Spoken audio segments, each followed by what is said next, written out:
Welcome, kids, to another round of story time with yours truly, Kat. We're gonna be playing Inverness Nights.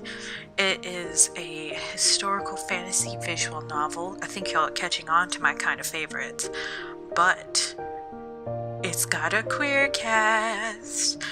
Again, I'm all about boosting up some LGBT awareness up in here. This lovely novel was made by a couple people. One's called Kitsubasa, Maddie, Lita Langen, Alyssa, MTV Toasty Hat.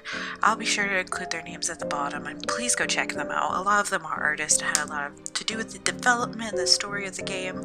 And this is just their demo, which again I will be sure to include the link of. Anyway, give them a hand. Help them get a coffee. You know, us millennials are bringing down the entire economy with our avocado chinos, so we have to do our best. But anyway, let's begin. The year, April 1746. A hallway. No, I'm just kidding. Of the men who went to battle, only a portion returned to town. Of the men who returned to town, only a portion remained alive. I checked the fallen figures face by face, streets to outskirts. Alistar Fairbjarn's son had visited me 3 times. Enough I knew there was a family resemblance, but not enough to stave off hope I had failed to identify a body. The church collected the nearest dead to provide a real resting place. Anyone too far east would be consigned to the ground they collapsed on, or an English-made mass grave. The gasp! Not the mass grave. If I couldn't find the laid in town, other hands would find him. If I couldn't find him in the fields, God, I had to find him. Further from the nest than I had been in 5 years. The sky climbed higher, the valleys dove deeper, the world opened and offered to claim me. Tristram, nomad. Tristram, Selford. Tristram, tailor. Hey girl, I'm a tailor too. I spent my entire summer being a tailor. How you doing? That and I do some cosplay. Every now and then, haven't done forever. I don't make enough money to be cosplaying, but can't be done. There's nothing tying you to Inverness. There's nothing in Inverness at all. Take your skills and leave, as you have left every other place and every other life in the last 800 years. La gasp! Is it a vampire? It's a vampire. Come on, baby, vampire. For once, the world was wrong. Hidden in my bedroom, a man waited for his son. I turned my focus to the road, to the task, to the terrain at my feet. A crossroad appeared. One arm marked with a dry stone wall. Corpses were stacked against it. Ew. See, that's the bad thing about ye olden days. Ye olden days was full of plague, pestilence, and puss. None of it's good. I said puss, not puss. Difference. Aw, I saw the Fairbjarn features. Blonde hair, pale skin, starting blue eyes. George. Aw, poor baby boy, he dead. Too much weight on his gentle body. Tartans caught on the pins and weapons of his comrades. Fermenting in the damp, the insects writhing from the mud and into his wounds. Impossible to drag him out alone. Ew! Nasty grody. I sat by the heap and suffered the rain with him. And it wasn't the rain, it was my tears. God bless. I stood from the wall. Would he help me? A startling yes came in reply. Hey, oh boy, help me get this boy before he could get covered in maggot. Look at him. Ooh. Apparently this kid got caught them hands. Despite the noble's gaze, I laid my hands on the body. Skin to sunken skin and focused. My palms glowed star white. Ooh, girl, you about to do that necromantic shit.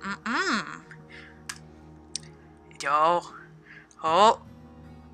Yes, yeah, you did, boy. You a necromancer. I see you. still dead. I couldn't I couldn't mend the essential breaks. Oh, okay. You're not 100% a necromancer. I feel that. You like second level necromancer. You can't animate dead yet. Fair enough. I've returned to him. I returned him to his father, looking less like shit. May 1750. Dear diary. Presentable. What makes a man presentable? Clear complexion, clean clothes, carefully cut hair, perhaps? No, it's fedora, m'lady. Just kidding. At 67, Alistair Fierbarn had few wrinkles, a launder cut, and a neat shave. Still, I'd call him a mess overdue for tidying. Damn, girl, call him out. He tried. It's his leg and his foolish approach to tending it. The knee bulges at an angle. Aw, he does that thing where you could pop the kneecaps around. Y'all know what I'm talking about, where you just kind of like move it? I mean, it's probably not supposed to do that, but that's not nobody. The skin crawls with white and green. You could have let me apply alcohol. You can't escape anything on sickly feet. Neither the highlands nor the world, not with me around. Again, my palms glow star-white, like father, like son. Yes, girl, lay hands on him. He needs some help. Curing decay is my talent, whether it's old age and illness in the living, or the literal kind of the dead. And Alice isn't gone yet. Yeah, fix his leg. He need help. Should my work succeed, he won't be gone for a while. Where's my old clothes? Non-violent anger is Alice's habit, but tonight he throws his cane. Ooh, normally he a petty old man, but tonight he feels feisty. Oh, that's old? Yes, son.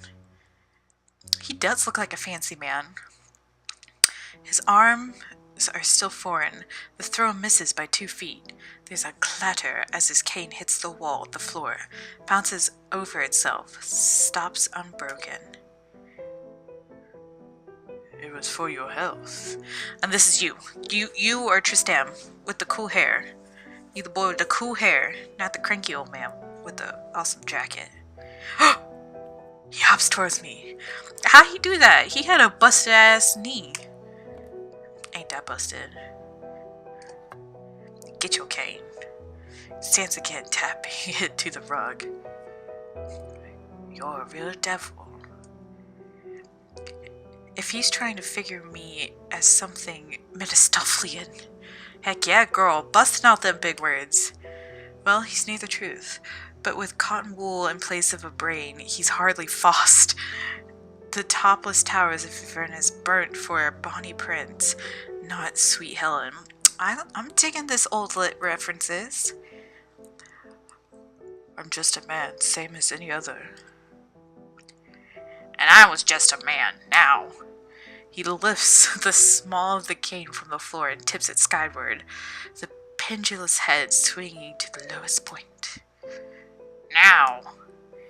His hand slips together as if he's holding a golf club. Is he about to beat your ass with this cane?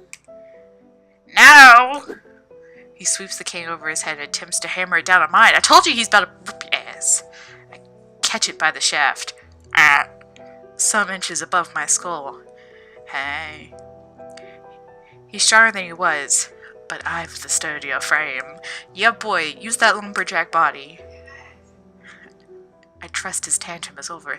Let the old man have his tantrum. He's 67, and he's 67 in like 1750. He's old as balls. If this was like the 2017 equivalent, he'd be like 150. Like double that shit. He's old. Let him have his moment. If he's gonna beat your ass, he's gonna beat your ass. You don't catch his hands because the son is dead. Just saying. Pacing backwards, I pull him into my workshop. We're only a few meters off the exterior door and the staircase to the street. Stop it! You could let go of the cane. Not taking my legs again. He stole your legs? I'm not. You are. throwing this around, provoking me, making poor decisions. He's talking about me. Decisions? Pass out from a fever, wake up like this? Tell me, Tristram, do people take decisions in their sleep? I do. I make sleep decisions. I mean, most of the sleep decisions are inconsequential. It's like a weird dream where I'm like, what should I do in my dream? Should I catch Pokemon or fight a dragon? I'm gonna catch Pokemon. He tugs the cane once more. I hold tight. He predictably gives in. Aw, he's had old man tantrums before. Fair enough. His hand squeaks off, he stumbles back, his knee cracks, and he crumples to cradle it. Boy, he just healed your leg, and what'd you do? You went snap! Broke it again. I'm with Tristram. Don't exasperate your energy. Make me young. Don't make my leg better, you useless. Again, you don't need to be young. Die. There ain't nothing bad in dying. No, I'm useless. My joints, my house. Invite me into every bad place, every bad plan. I say yes to every invitation. Yeah, he ain't the smartest. Bless him. We all have that one friend that they just aren't capable of making good decisions sometimes. I ought to report you for buggery. No, wait. I'm gonna look this up. I'll come back to you in a second. I'll tell you what I think this is, and then I'll tell you what it actually is. Hold on a moment. Damn! Okay. No, I was right. Alright, I thought I was getting fucked. But apparently, if you look up the more careful definition of buggery, is that quote, and this is Wikipedia, so don't hate on me, anal or intercourse by a man with a man or a woman, or vaginal intercourse by either a man or a woman with an animal. Basically, this boy is saying, I'll have to report you for fucking me over. God bless. That'd do it. London might have legalized sorcery, but sodomy is a crime in both books. Ignore God how you like. You can ignore the garrison. Oh, no. Give me my cane, Triss. I'll walk you. You'll let go. You'll leave me without any legs to stand on. Should I carry him or should I give him the cane? I don't want to have to treat his ass again. As a future healthcare professional, what is it? An ounce of prevention is worth a pound to cure my friend. We're gonna carry him. As I remember it, your first fall happened because I wasn't there. This is about keeping you mobile. Oh, whoop! Fireman carry. Hoist his ass. He drums against my shoulder blades as we descend. A thin crust has formed in the mud. 2 days since the last rainfall. 3 more. I may be able to leave home without my socks dyeing brown. Feel that? I place him on a solitary island of semi-solid dirt. His face is slick and hot. His hair bristles in all directions. I fail to retie his bow before walking him. Hair tamed or tangled, the expression underneath would be the same. Teary, furious, confusion. Not a lark, Triss. I meant it. I'll report you, I will. Threats, like library books, are best issued one at a time. With 3 variants taken out, his are unlikely to return. So he's reported you multiple times. Sir, I need you to stop.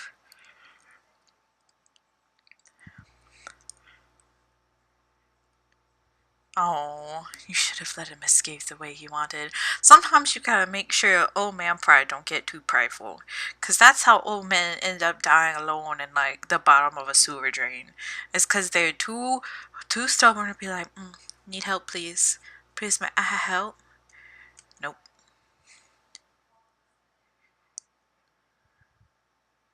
Inverness Nights. Yes, son with the stockings. I see you. I stir from the armchair. My clothes stink of vinegar. Mental athletics work up a sweat as sour as any other, and invite slumber in ill-advised places. That's what happens when you pick up cranky old men. Sleep has made the threat more real, demanded every response. The options before me. Leave now, avoid arrest. No funds saved, not after buying equipment to try cobbling. I'd have to abandon my professions and disappear on foot. A safer start, but a harsher end. Unemployed in the gutter across the country with nothing but a broken case and whatever fits inside. Oh, for a career that demands fewer supplies. Feel ya, man. If you ever get into the crafting business, you never knew how many supplies you had until you look and you've got a crafting room. Alternatively, I stay and save for a proper journey. This also comes with the chance of arrest. Arrest comes with certain execution. Destitution in a foreign city would be another kind of death sentence, wouldn't it? On foot, I could manage the merest tailor equipment, enough to mend, if not to make. Perhaps I'm being too pessimistic about the immediate departure.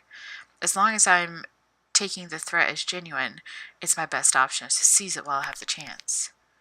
Oh man, I wouldn't. He's just being an old cranky man. Ha ha ha ha ha. Never growing any older is the defining perk of immortality, but age and angry joints are not necessarily synonymous. That's what I've always been saying. You should never take immortality as your power. And now here's why. It's because you may be immortal and you may live 5,000 years, but guess what? Your shitty ass body is also going to be 5,000 years old. Disgusting. I heave my bag by its straps and set it on the floor, one of the pairs snapping in the process. That's what happens. It's a sign. It's saying you shouldn't leave. I take my valuable clothes from my drawers. Into the case they go. A few trinkets, a sword. That's not a trinket. That's a weapon. Some tartans I haven't worn in decades. Probably won't wait for decades to come. This band seems set to last. Englishmen or English sympathizers could show up at any minute. Spot me in them. Another charge to read as I approach the gallows. He's got all types of things going on against him. Onto the scissors, thread, needle sets, a box I keep full of buttons and other notions, several coils of ribbon. I won't bother with fabric. It's all out of fashion, much like my hat, only suited for sentimental work.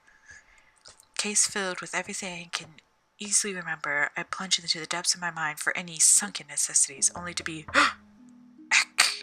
hauled up by a knock. My heart beat, my breathing, and the hairs on the back of my neck raise and turn. Alistair is not a morning person. By this sunlight, I'd barely call it 8. Is he really so committed to my demise? Yes. I've confronted death in 100 red fields. I can confront it at my door. It's the Inquisition! A young lady! Just kidding. Oh, he looks like he's ready to shank the lady. Tris, calm your face. A woman? On this morning or any other, a woman is odd. Professionally and personally. I see you. How you doing? Yo, boy. How may I help you? Oh, may I come in? It's still cold as winter here. Having a woman inside my workshop would be a boon. Whatever she's entering for. Maybe clothes, hey? Certainly. Oh, thank you, sir. Oh, you're packing. Have I come at a bad time? I'm heading on a trip, but a short chat is no trouble. A trip? How long are you going? Indefinitely. Why? Private matters.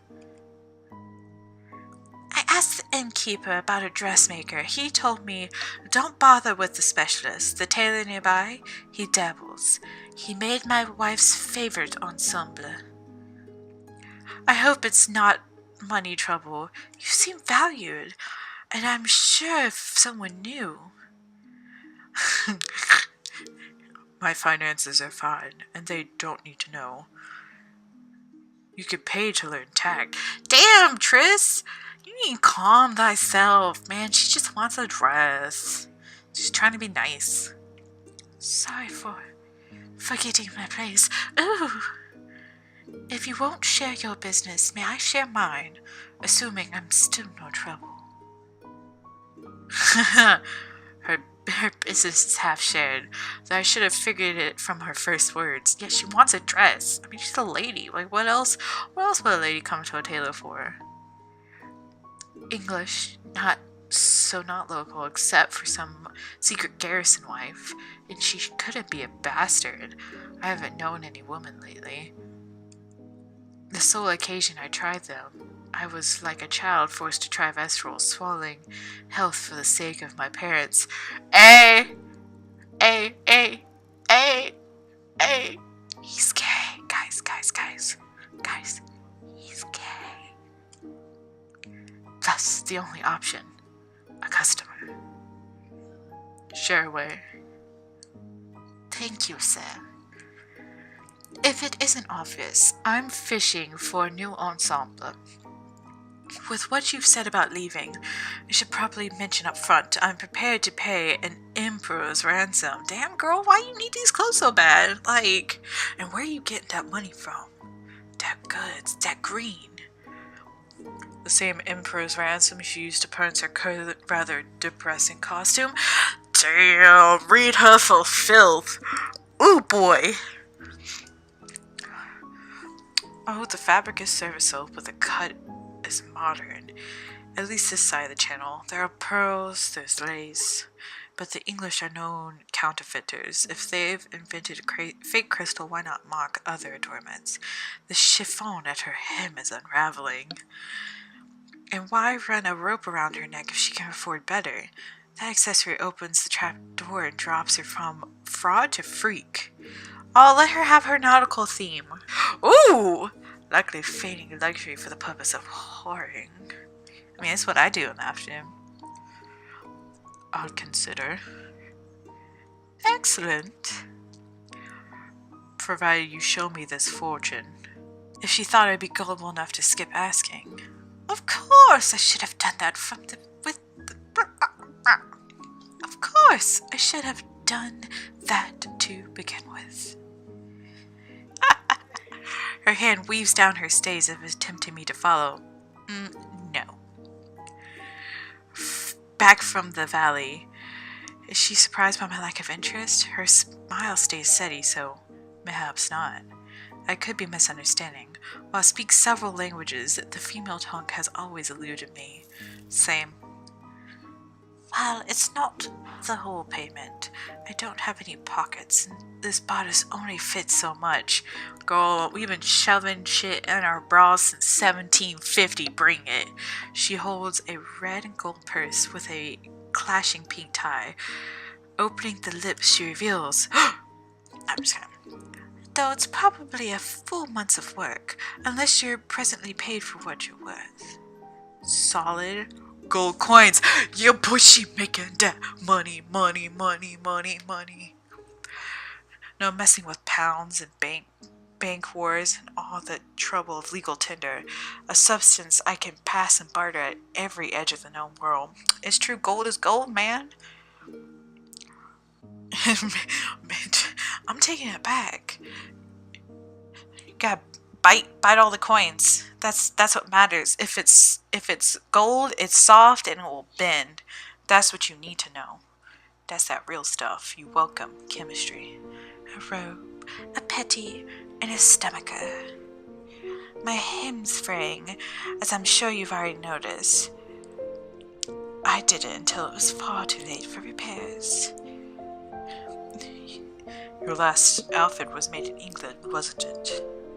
London. Typical. Damn. The innkeeper had a good choice of words. I only dabble in frocks. Even so, if you trust his recommendation, and you're offering that much, I'll take the job. I can hire a proper coach and move my furniture. I can move it to the first home I see, and I can stop work for a year and focus on my hobbies. True dat. That's what I would do. That's why I work. I work so I can play. The concern here is time. This should only take a day or two, complexity depending, but every hour in Inverness is an hour more of worry. Though having a woman in my shop will help if the law comes knocking. This could work well. I might even escape with my hair still red. You even have to dye your hair today. Assuming my inexperience with skirts and stays doesn't dramatically reduce my speed, what if she wants me to come up with a design or provide fabric? Then I have to source it. This is why I'm a tailor. Women have too many complexities, too many curves. Nothing like drafting for men. Straight lines, sharp angles. Boy, your gay is showing. Were it not for the money, I'd regret this already. That's me at everything. I feel you. Why, yes. I must begin this morning. I'll delay my escape until we're done, but no further. Escape? Escape? Don't pry. Now. Yeah, I might have to go to the specs. Are there any desired materials? Yes to both. She returned to the door and reaches behind the frame. Oh, she brought her own fabric. Cheap and thready. She dumps the bowl in my armchair. Heave-ho! Once more, her hand winds down her stay. She produces a surprisingly intact piece of paper. I like this woman. She just keeps reaching up into her panties. Just going, got you. Must you keep doing that? What? Rummaging in your clothes, showing me your ankle. Right, it's not proper behavior, is it? In any case, these are my plans. An elaborate robe, drowning in trims and beads. Small wonder she's offered me several years' pay. Most men wouldn't take that long to craft this. Most men. Gotta do it faster? You got secrets? There's a joke. Chiffon drapery on the sleeves to be properly finished this time. That's one detail I can guarantee. I take the sheet, my fingers trace the design.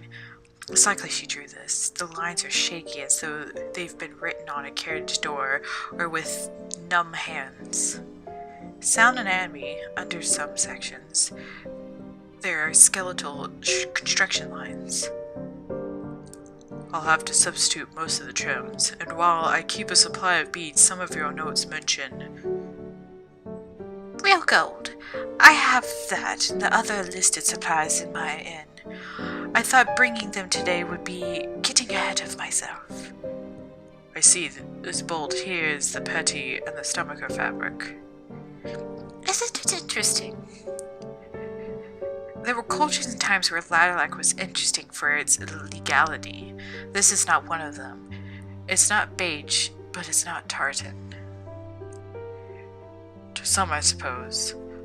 Looking through the lot of this, I'm estimating a full week to finish. It's not ideal, but what is? If that's acceptable, let's continue to the fitting. Excellent. Here we go.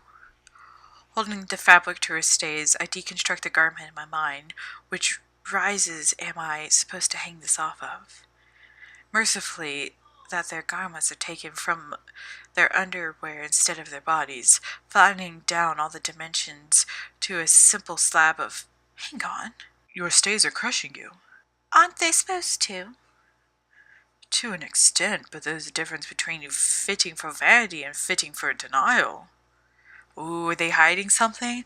Please be hiding a secret bodice. But then, what's in denial here? I need a third opinion. Or ignorance. Between this and the fact you let someone sell you a fraying robe, I'm not sure you understand how clothes are meant to work. Which, considering her drafting skills, is actually rather sad. It's like seeing someone eat a well-chosen but half-ripe fruit, a promising start, invalidated. I don't want to see you hurt out of ignorance. You need a properly fitted stay, or you'll wreck something. Your ribs, your organs. I'm not a doctor, but I'm a man of common sense. Who am I to say what goes on inside them? Maybe they have an extra layers of soft tissue to match the rest of their soft nature, and it's just that getting constricted. Some of that good old school anatomy that wasn't really anatomy. It's just kind of guessing. It's like, what is it? Women are more watery than men, and that's like just old school stuff like that. God bless.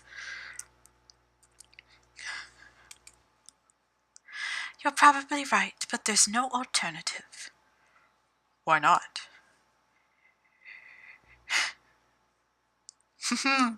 You waved me off the topic of your escape.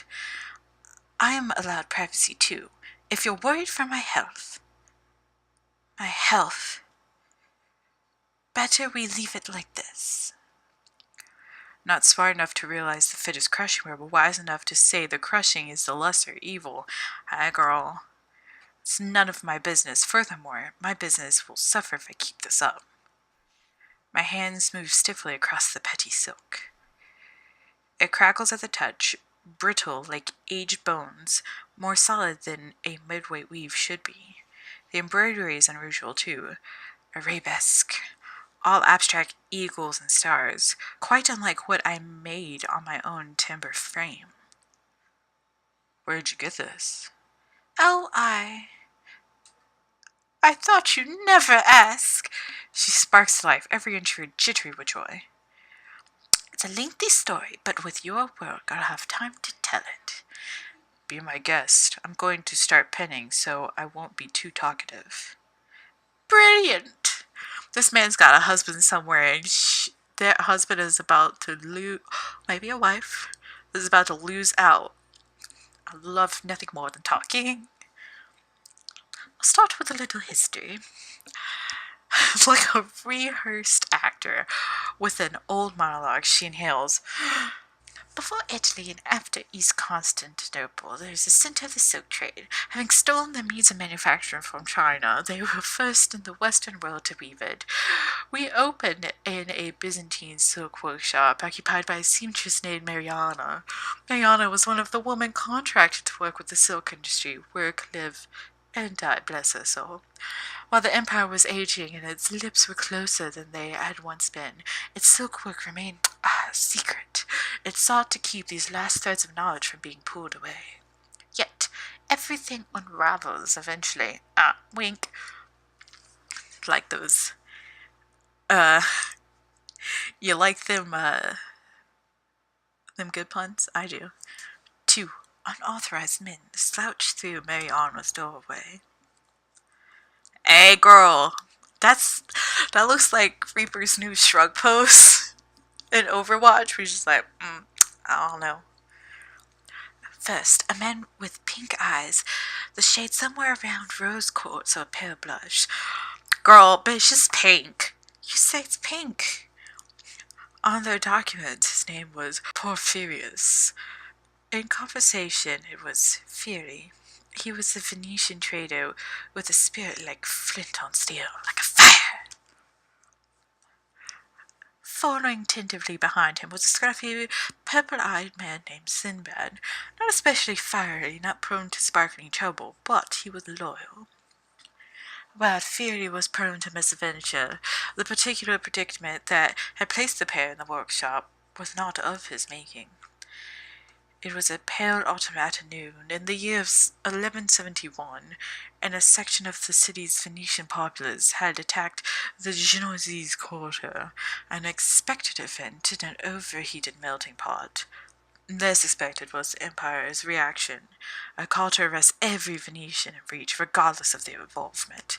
Ooh, he's a wanted man. Oh, and he looks like her. He does. They got the whole rope and caboodle. Guys. What if he is her? Fear's official opinions were to turn himself in or to flee and force a more personalized arrest. Why not take the chance for freedom? Why not take something else with it? As a trader, he'd been forbidden from owning flat links of silk. As a criminal, he was forbidden nothing. So, the silk workshops. So, Mariana. Oh, yes. Thought you said this building was empty, Fury. I said it was unguarded. Does she look like someone who'd kidnap me? She mostly doesn't. Even if she's not a guard, she won't be held accountable for letting us go. I suppose. Fury picked one teal bolt and 2 greens. Ma'am, I'm sorry. I'm so sorry. Sinbad said, claiming a royal purple boat decorated in turquoise and orange. We're broke, and he's Venetian. If we escaped unstocked, we'll starve. Don't apologize. She's a government contractor. Government's running me out. We're enacting divine providence. Here, have another bolt.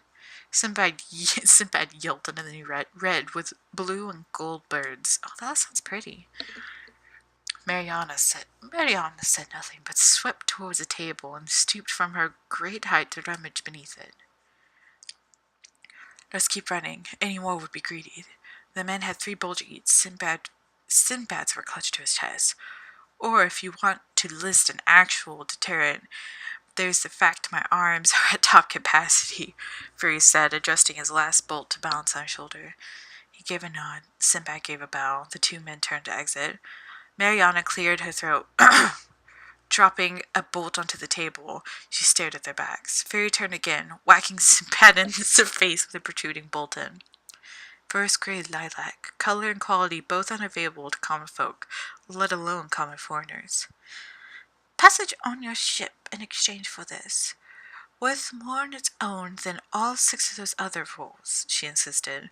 The loose edge drifted, Aztec hands waving from within the patterns. It'd be too dangerous for her. Just dangerous enough to be an adventure. Toss it on, Sinbad, to port! The trio were off.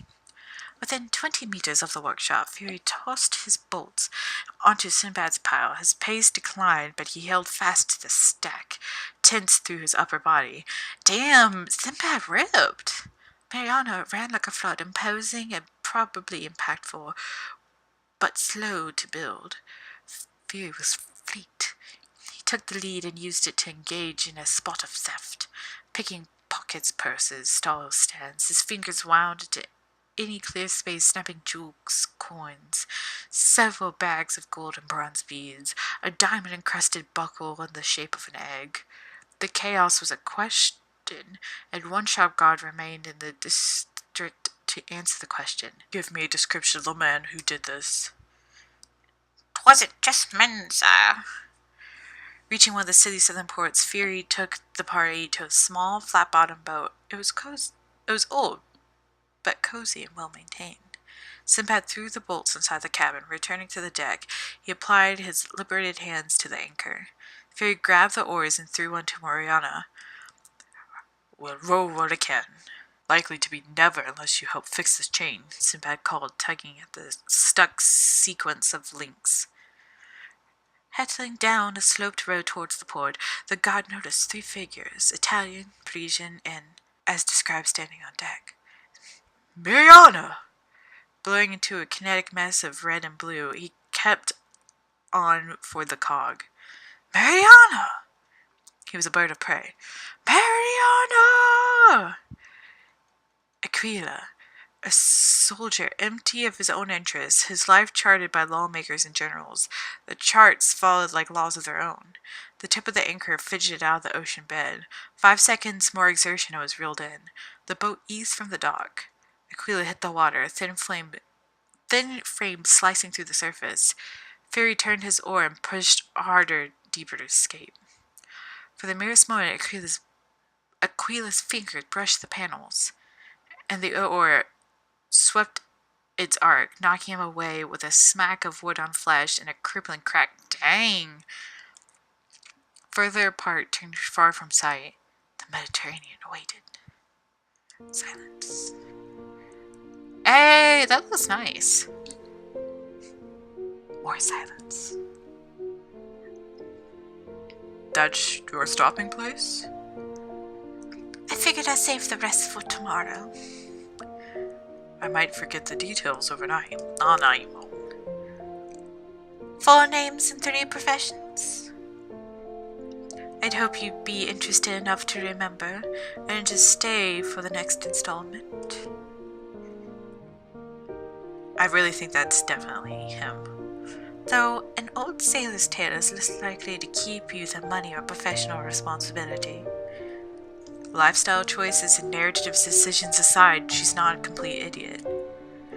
Typical of noble women, if she is a noble woman, to be savvy in social scenarios and nowhere else.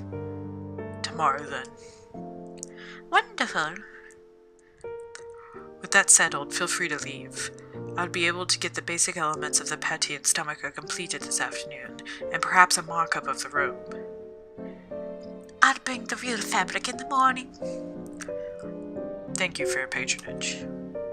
My pleasure. Oh, and one last thing. She plucks out the purse again, drops it onto my workbench. The gold jangles into place inside. I usually take payments on completion. I keep it rattling around in my clothes, in between my tatas. My move would be paid for thrice over. What's the point if you'd rather run than help me? The door squeaks open. She hangs her hand on the knob. She looks at me. You never asked for my name. If you want it, it's Shell. Shelazarda. I ought to be more engaged. Materials and specifications are a job, not a client.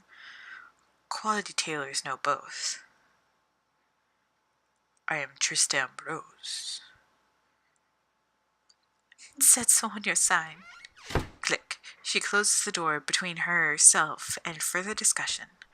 Customer education is one thing, and chasing someone down those stairs is another. The only way to prove I care is to complete the commission as or better than intended. I lift the cut of fabric off my desk and move it to the dress form. Base the seams, ensuring the pattern runs unbroken around the lower hem. This is to be a tiered petty, layered in panels showcasing different sections of the embroidery. Shell's design is very specific about that. While I've only cut the structured layer, none of the scalloped overhangs, I must avoid wastage of silk. Silk that has survived so long, waiting for a worthy garment, waiting to be worn against all prior laws. Porphyrius, roaming for the ruins of his people with it, stalked by the empire that took them. He seems a man I can relate to. They assume Alice had passed on his own. If he had it, he was old and ineffectual and kept his gigabite sympathies close with everything else. Since that year, he's lived in an apartment. He'll stay until his son's ghost drags him to the grave. Battle claims victory long after the last bullet. Sometimes, when he actually values my ability to ward off death, he comes here instead. Not now, I suppose. My ward became too literal. My home became a hospital.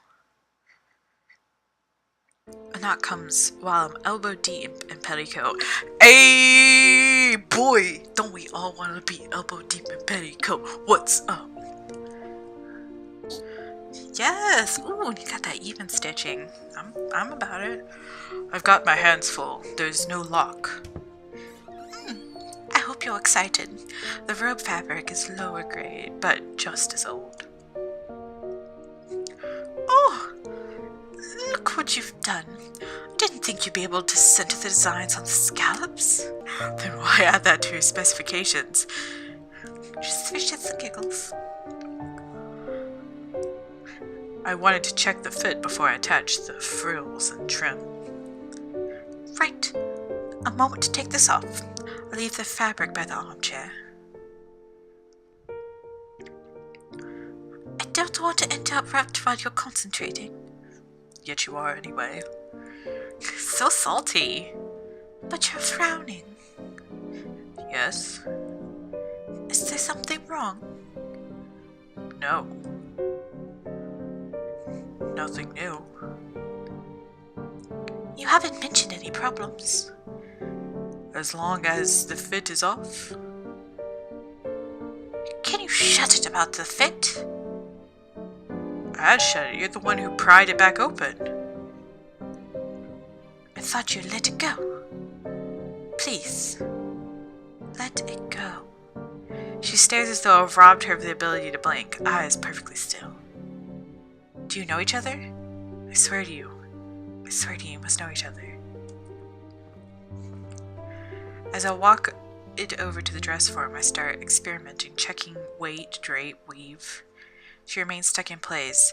She'd be a flawless dress form herself. Shall I continue the story? If you're mad at me, better leave it for the day. Are you going to keep pushing my boundaries? No. Then why do I need to leave? Why would you want to stay? Don't you want to keep listening? Is the story even for my benefit? She pulls her... Yes, girl. She pulls her pink petticoat back around her waist and takes a melodramatic breath. The trio neared the port of Thessaloniki, the first major destination within Greece, well, westward of Constantinople, but still shadowed beneath it. Fury, Mariana, and Sinbad sailed through a gloomy day, gloomier than the Mediterranean ever should be. So gloomy, in fact, the weather was better described as a storm. Wind whipped at the ship, battering it over the waves, back and forth, slanting along crests and sinking into crevices between them. Mariana was shaken to the point of sickness. Same girl, man, they didn't have Nas-Ease back then. Boat sickness ain't nothing to laugh at. Fury and Sinbad were beaten and exhausted, trying to keep their little vessel under control. The shore finally rose up from the sea. The branching brown fingers of the docks were an inviting sight. Sinbad took their invitation too early. Did he crash the ship? His fashionable silk slippers were crafted for social traction, not the functional kind. Slipping along the deck, he flailed for a hold. The rigging, while happy to catch those who didn't want to be caught, seemed to writhe from his hands at hip height. The bulwark was so unhelpful. Performing a neat flip into the water, Sinbad disappeared. A 5-second splash of the red in the waves dragged in the opposite direction of the boat. Fury yelled and made to catch him, but even in a flat-bottomed vessel, the reach was too far too late. Steering needed to be done. Mariana was strong, but storms need technique to sail. He returned to the tiller, slower than the wind demanded. The boat dragged into the dark, far from sunk, but with a snapped mast, frayed lashings on the quarter rudder, torn sails, and missing slants across the deck and bulwark. A bluster and downpour easing, Fury and Mariana weighed anchor and hurried inland. Sodden to the spirit, they dripped through the door of the local inn. Neither was in the mood for haggling. They paid 4 more coins than the room was worth. As they set to bed, Mariana jostled on their blankets. We should have stopped.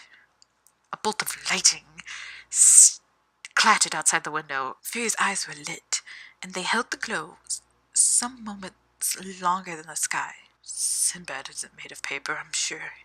His eyes flared without any help of the weather. Sure, he'll be fine. Do you like secrets?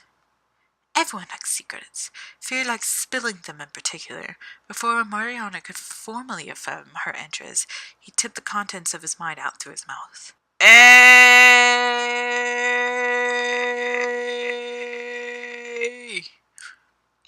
We've been together for almost 200 years, and we've always survived these things, so he'll be okay. If Sinbad wasn't, Fury would tip himself into the ocean, as flippant with his life as he was with his privacy.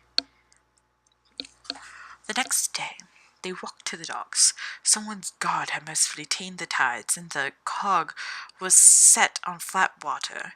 After taking stock of the damage, Fury made to town and acquire repair supplies. They were about to fix work by lunchtime.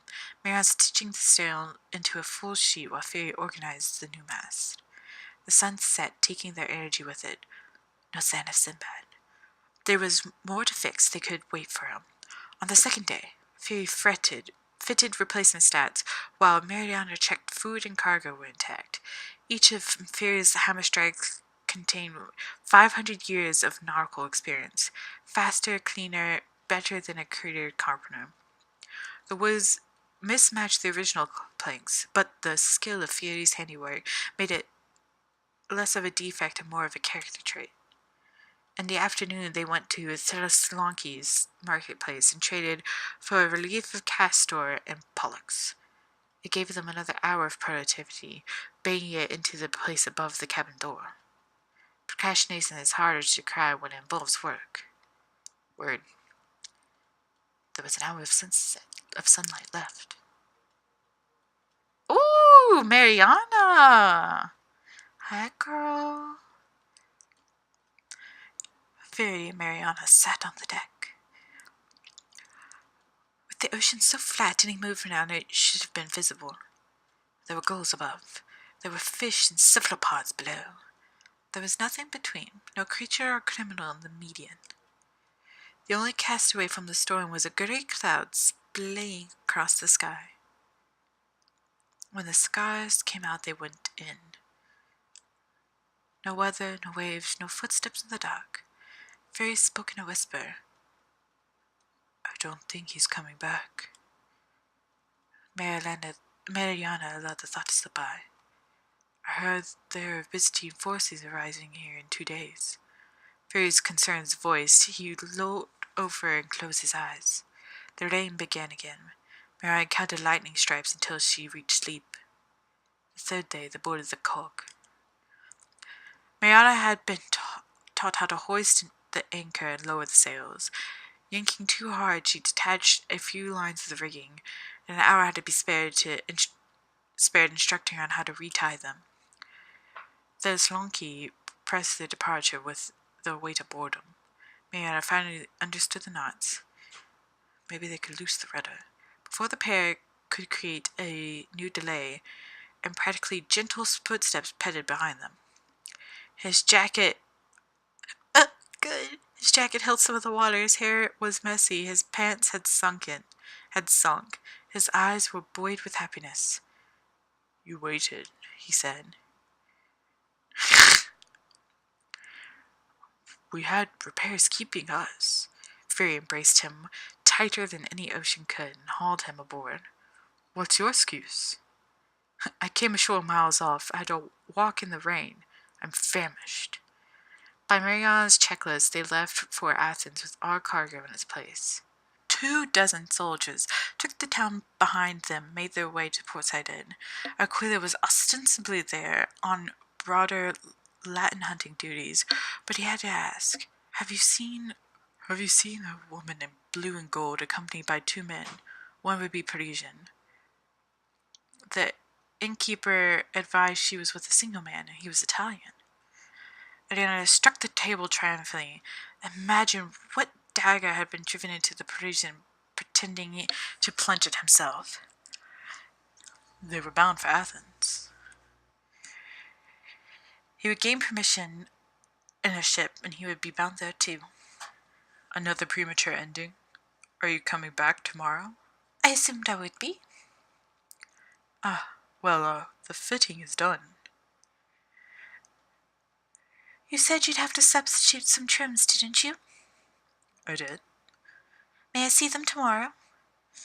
I can't think of a reasonable objection. Fantastic. Why so insistent on visiting again? Good afternoon, then. I'm excited to see what you'll offer in the morning. She reaches for the door. I reach for her.